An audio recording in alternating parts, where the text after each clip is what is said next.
ሰላም ሰላም ጤና ይስጥልን ውድ አድማጮቻችን፣ እነሆ የዓለም ዋንጫ የጥሎ ማለፍ ጨዋታዎች አሁንም እየተካሄዱ ይገኛሉ። ምሽት ላይ የተደረጉ ጨዋታዎችን እናቀርብላችኋለን። ንጋትም አካባቢ እንዲሁ ጨዋታዎች ተደርገው ነበረ። አፍሪካውያን ሻንጣቸውን እየሸከፉ ወደ ሀገራቸው ተመልሰዋል።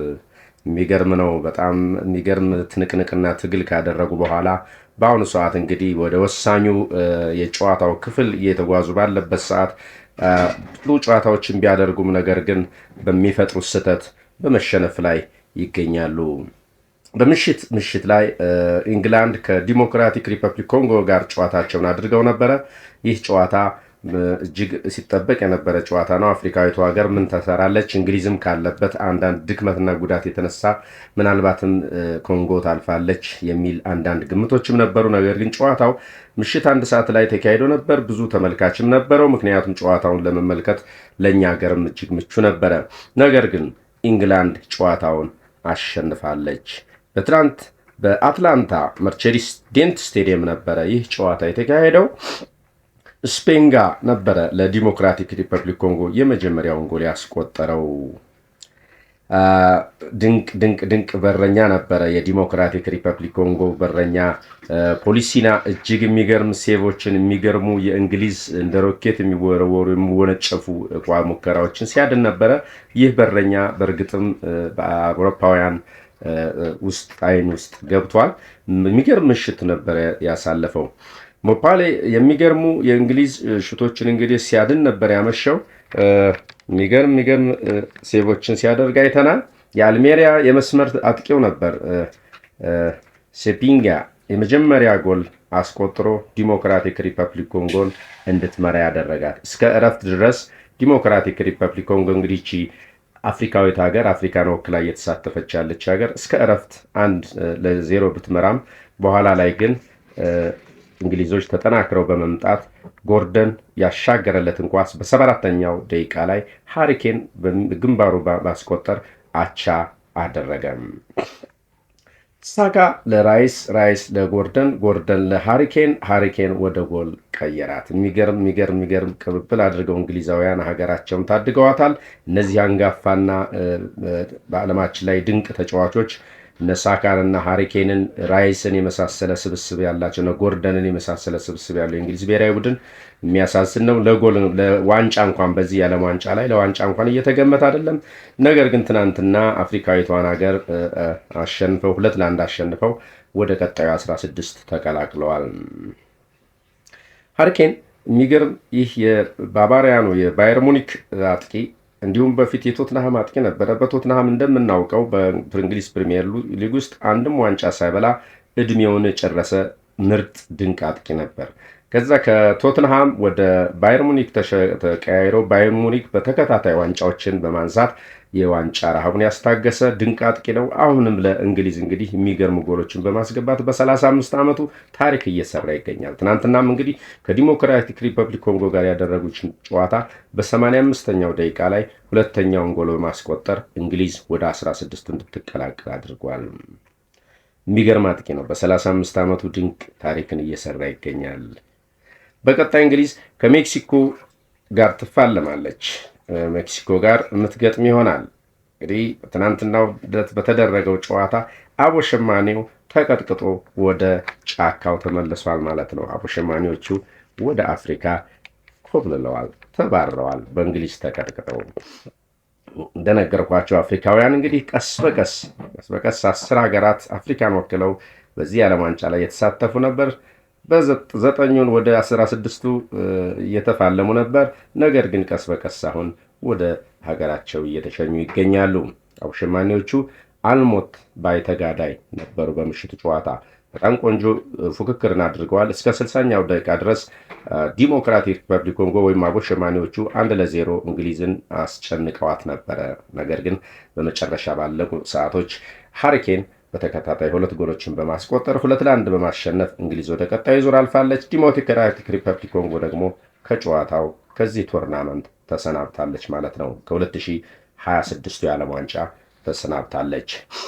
በቀጣይ ተደርጎ የነበረው የዩኤስኤ እና የቦስኒያ ሄርዞጎቪና ጨዋታ ነበረ። ዩኤስኤ እጅግ ቆንጆ የሆነ እንቅስቃሴን በጨዋታው ሲያደርጉ ታይተዋል። የዩኤስኤው አጥቂ በ30ኛው ደቂቃ ላይ እንግዲህ ጎል በማስቆጠር ከጨዋታው ውጭ ነው ተብሎ ጨዋታው ጎሏ ተሽራበት ነበር። ይህ አጥቂ በ45ኛው ደቂቃ አስቆጥረው ዩኤስኤን 1-0 መምራት ችላ ነበረ ቦስኒያን ሄጎዝሎቫኪያን።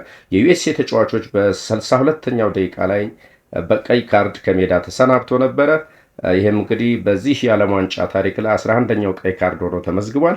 የሚገርም ነው። የሚገርም ታሪኮችን በመጥፎም በጥሩ ጎኖች በዚህ የዓለም ዋንጫ ላይ ሪከርዶችን እያየን እንገኛለን።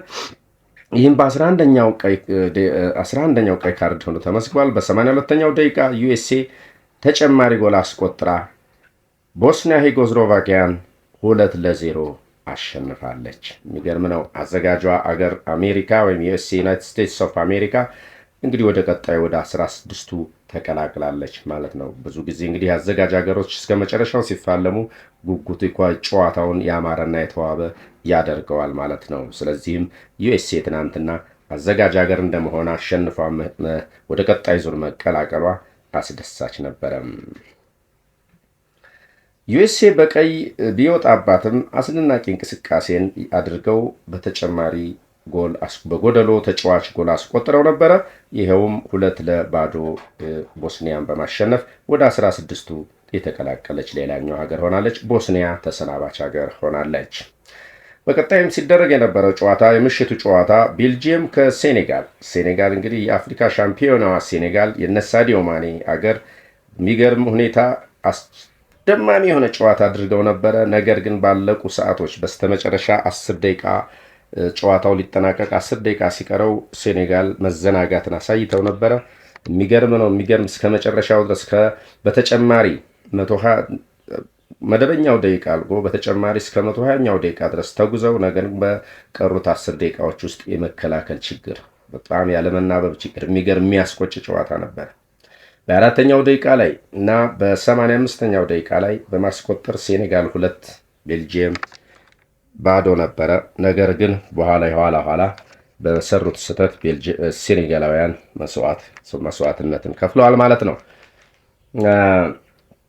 ዲያራ እና እስማኤል አሳር ነበሩ ለሴኔጋል ጎሎችን ያስቆጠሩት። የኋላ ግን ከ85ኛው ደቂቃ በኋላ እጅግ የሚያሳፍር የሚያበሳጭ የሚያስቆጭ ስህተት ነበረ ሴኔጋላውያን ሲሰሩ የነበሩት። አሸንፈው ወደ 16ቱ በቀላሉ የሚቀላቀሉበት ጨዋታ ነበረ። እንግዲህ ከ85ኛው ደቂቃ በኋላ በተቆጠሩባቸው ጎሎች ነው እንግዲህ አሳዛኝ ተሸናፊ ሆና ወደ አፍሪካ ሌላኛዋ ተሰናባች ሀገሬዎች ሴኔጋል የመጨረሻዎቹን እንግዲህ ደቂቃዎች በሚገባ ጨዋታውን ባለመቆጣጠር ተሸናፊ ሆነዋል ማለት ነው። ቤልጂየም 3 ሴኔጋል 2 ጨዋታው 3-2 ነበር የተጠናቀቀው። እጅግ የሚያስቆጭ ጨዋታ ነበረ።